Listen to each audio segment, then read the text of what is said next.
All right, let's be honest. There's days where I truly feel stuck as an artist. And it's hard to admit because I'm one of those people that does art every single day, right? If I'm not creating, I start to get like itchy, you know? And if I wasn't confident in my ability, why would I continue doing it? Well, the reason behind that feeling is imposter syndrome. You don't deserve to be where you are because of your skill level. I made it my goal this year to finish every single thing that I start, even if it sucks, so I can tell myself that I am not the type of person that gives up easily. But that's a lot easier said than done when you're exploring new territory or doing things that you've never done before. And it gets so hard where you do give up or you do put the pencil down and say, you know what, I can't do this. Am I even fit for this? Am I even deserving of calling myself an artist? I've quit smoking. I started the gym. I've been doing all of these positive things. Yet every time that I sit down to draw, there is this weight that I should be doing something great. I'm a poet and I didn't even know it.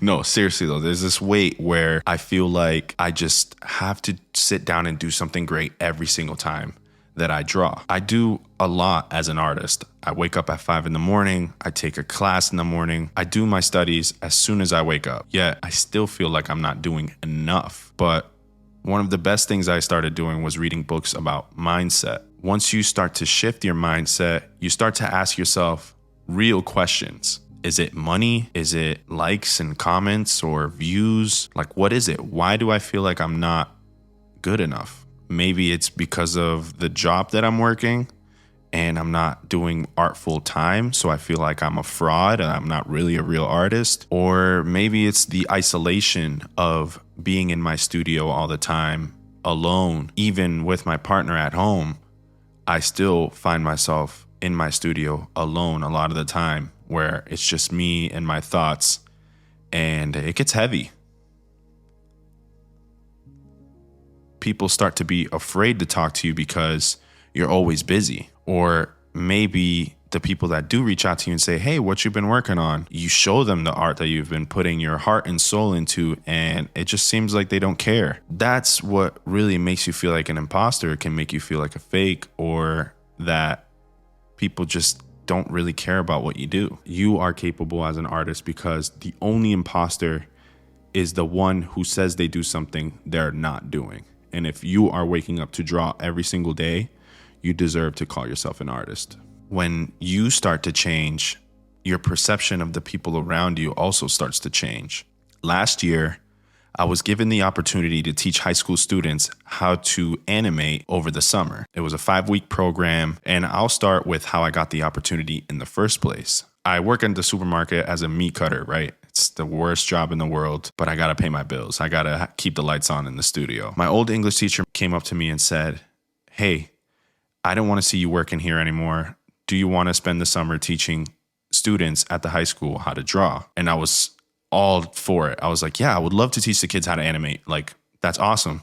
What do I have to do? And she was like, well, first you have to show me your portfolio. Here's the thing. I did not have a portfolio. I was not ready for the position. I was so nervous because I was like, can I be honest with you? And she was like, what? I don't have a portfolio ready. Can you give me a week? And she was like, yeah, definitely. That right there was the moment I had to believe in myself no matter what. I took the next 7 days to create a full animation portfolio for this teacher to see, even though I had no prior knowledge of how to animate, right?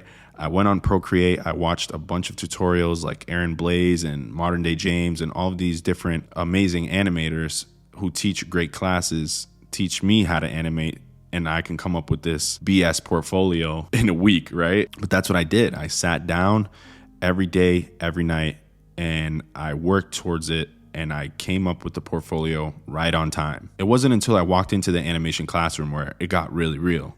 Like, oh my God, this is happening. This is not a dream. Like, I'm really here for an opportunity to teach students how to draw. I had to sell myself. So me and the teacher start having conversations. I'm showing in my portfolio. Obviously, it's animation basics. So, you know, we're doing the bouncing ball, hammer swing, that type of thing, pendulum, whatever. And I did this waterfall animation which was like a background painterly animation where the waterfall was flowing. And he really enjoyed that one. And he was like, hey, I would love for you to teach this lesson to the students because I usually specialize in character animation. I was like, awesome. Yeah, I'm so down. He was like, have you ever taught before? Like, where'd you go to school? Whatever. I'm a self-taught artist. I attended CGMA for a little while, but for the most part, all of my art education has been through YouTube and online courses. So I told him that I went to CGMA. Luckily, he had gone to school with Patrick Ballesteros back when he was out in California. So it just worked out. He knew the people that I knew and it just clicked. He was like, yeah, you're perfect for the job. So I was so happy. This was probably one of the best opportunities that I ever had because when it came down to actually going in to teach, that's when I realized my potential as an artist. When I was in the classroom for those 5 weeks, I got so connected with the students and just myself as an artist. I had to put myself in the hot seat. It was when he said, hey, the floor is yours, teach your lesson, that the imposter syndrome was a matter of do or die, so to speak. I wasn't actually going to die, but I could have failed in front of 20 students who are staring at me with these blank faces like, all right, what is this guy going to tell us? You know, who am I? They knew the teacher, but they didn't know me. So I had to take a deep breath. I sat down. I felt every vein in my body blood flowing. I felt the heat rising to my face. I could feel all of the blood going straight to my face, turning red. My skin's crawling. My back is sweating. It was truly one of the most humbling experiences as an artist. They could see the nervousness and see the fear in me. But then I had to say, you know what? I deserve to be here. I'm here for a reason. Obviously, I was capable of doing the job if he let me in through the door. So I had to prove it to myself, and I had to prove it to these kids. So I took a deep breath, and I said, this is exactly where I'm supposed to be. And I entered this state of flow where everything just poured out of me. All of these years of studying and note taking and drawing and just understanding everything that I love to do every single day, I expressed it to a bunch of students who weren't even at that level. So that's when I was like, you know what? Maybe I do have something to say. Maybe I do have the ability to teach these kids something valuable.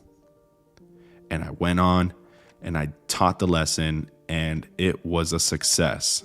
I got them through the entire program. All of the kids finished the project, and it was truly one of the most special moments as an artist. And I always talk about it because it's one of those things that you realize is a real defining moment in your career as an artist. My first time teaching was something very special, and all of the students there showed me so much love and respect that I couldn't even fathom the idea of all of these students giving me these kind words and praise where I finally felt like an artist, or that I was doing something of value, or that I wasn't a fake or a fraud, but a teacher and a mentor to these kids who want to do the things that I love to do. And this program is fairly new, so I didn't even have that when I was in school. If I had this program when I was in school, who knows where I would be right now? But it was knowing that these kids are just now finding out that they do want to do art, or maybe they're experimenting to see if they want to do art or not, where I could be the guide, I can be the mentor and the teacher and the voice, where I could teach these kids how to be the purest versions of themselves as artists or creatives. But sadly, the program was only for 5 weeks, so I had to snap back into reality. I'm still just an at-home artist in my studio, still trying to find my way as an artist, and the weight of that gets really real some days. So the next time that you feel stuck, just remember that there were times where you did feel like an artist. Reminisce on those times. Bring those back into the forefront of your memory so you can remember the feeling of, I deserve to be here because I have a voice. I am unique. I don't have to be the greatest of all time to be Azo Arts, okay? Or whoever your name, whatever your name is. All right? Thank you guys so much for watching. My name is Azo Arts, and I hope to catch you in the next one. Peace.